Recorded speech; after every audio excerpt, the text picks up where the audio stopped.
Hey there, so today we will discuss about the floating point data type. As we already know, in order to, for example, create a variable, first of all, we need to type in the variables data type, and we have already encountered with int data type, right? So for example, if we would like to create a int variable, we can simply type in int value1 equals to maybe 9.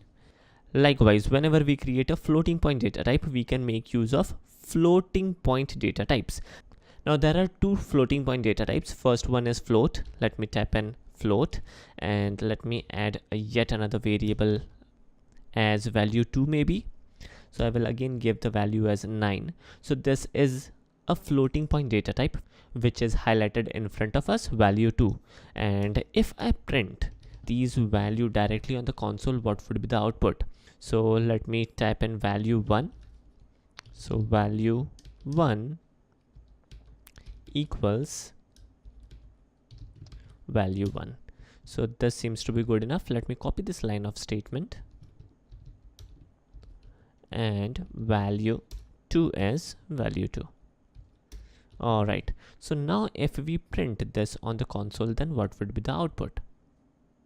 Here we go. So the first significant difference is that integer value is always a whole value, but the floating point data types are also capable of handling digits after the decimal points.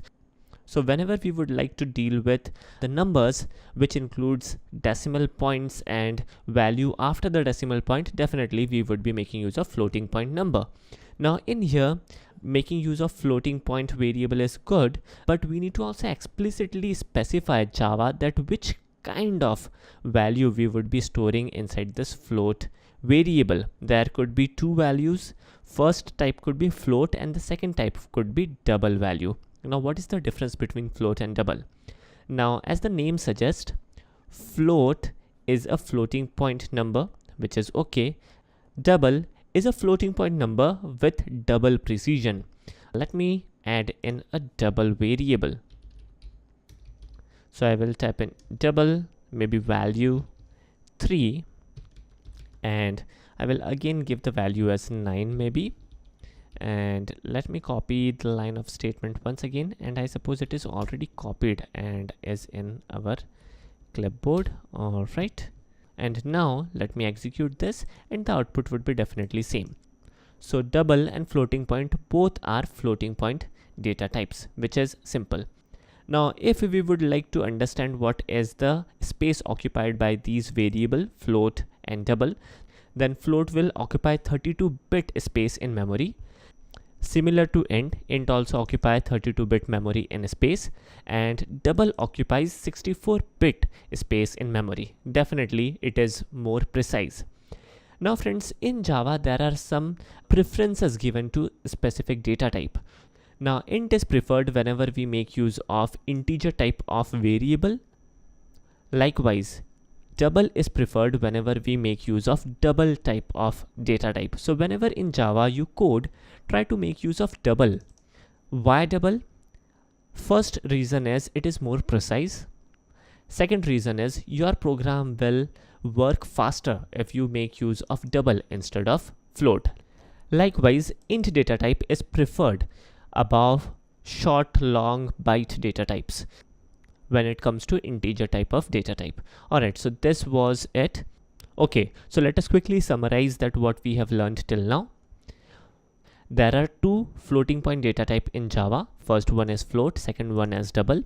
Double data type are preferred over float, and whenever we would like to deal with floating point variable or floating point values instead, then definitely we make use of floating point data type, which is very simple. Alright, so moving forward, there is one very small little thing, but a recommended thing, that whenever we are assigning some value to a float variable or a double variable, in order to tell explicitly Java which kind of value we would be storing in the variable, we need to specify these literals. So in here, I can make use of f. F specifies that this value is a float value. Likewise, we can make use of D, and D will specify Java that the value we are trying to store in this variable value 3 is a double precision entity. So let me execute this program and there won't be any change in the output. Alright, so this is good enough. Moving forward, there are a couple of more things. For example, I divide 9 by 2 and 9f by 2f and 9d divided by 2d. Then in this case, the output would be, let me show, here we go. So whatever value is after the decimal point, definitely that would be truncated when it comes to integer type of variable. So that is something we know. Moving forward, whenever we are dividing a floating point number, definitely we are able to check a proper result. Now here is the change. Let me change this value 2 and replace this with 3. Now you would be able to understand what is precision. So let me execute this. Now till now we are not able to identify that what exactly is the difference between a float variable and a double variable, for the simple reason that the output was similar, right? So let me make some further changes in here. Let me divide 10 with maybe 6. So if I divide 10 with 6, then what would be the output? Let me execute this, and here we go.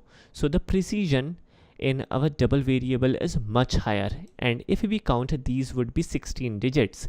Likewise in here the precision is much lesser, and I suppose these were 7 digits. So the precision is definitely double in our double variable. The precision in a float variable is 8, I suppose, and 16 in a double variable. Alright, so this was a major difference as well. Now before we end this video, let us quickly take an exercise that will boost your confidence using these variables. So first of all, let us comment out whatever we have already coded. Now the way of multi-line comment is pretty simple. We start with /* and we end with */, and the way of single line comment is //. So this is cool. Now moving forward, we will calculate percentage of a whole number. So a whole number could be easily occupied by a int variable. So we will type an int. The name of the variable could be like marker, and the value could be, for example, 100 to start with, in order to check whether our program is working properly or not. Now a percentage could be easily a floating point number. As a result, we will type in double, and the name of the variable could be like percentage. This is a good name, and we will try to calculate what is the 46% of the value inside this variable marker. And in order to calculate the percentage, the formula is pretty simple. We will multiply this marker with 0.46 maybe. So we are simply calculating 46% of the value inside marker. Now this 0.46 is a floating point number, so we will make use of f notation, and this will help Java to understand that this particular variable is a float entity. So this seems to be good enough, and moving forward we will simply print the value of this percentage. So we will type in sysout and hit Ctrl plus space. Alright, then we will type in percentage colon, and then we will make use of the concatenation operator, which is plus in Java. Plus is a overloaded operator which can concatenate stuff, and it can also add two entities. So there are multiple usage of plus, and we will definitely check operators in greater detail in the forthcoming videos. Alright, so in here then we will type in percentage. So this seems to be good enough, and let me run this program, and the output should be 46, which is perfect. Now friends, let us change this marker with, for example, 512. Now if we would like to calculate what is 46% of 512, then definitely our program will give us a proper output, and here is the percentage. So this is how we can make use of variables and data types, and definitely we can mix match variable where we make use of different type of variable. We can perform operations, we can store values properly, and we can do whatever we want to do with this variables and data type. Now what is variable? Variable are the container where the value would be stored, and we need to also specify that which kind of this container would be used. So this kind of variable is nothing but data type. So we need to also specify the data type for your variable. So overall, I suppose the explanation was good enough, and I suppose that overall explanation is easy to understand. Thanks for listening, take care, and I will catch you in the next video with a new explanation.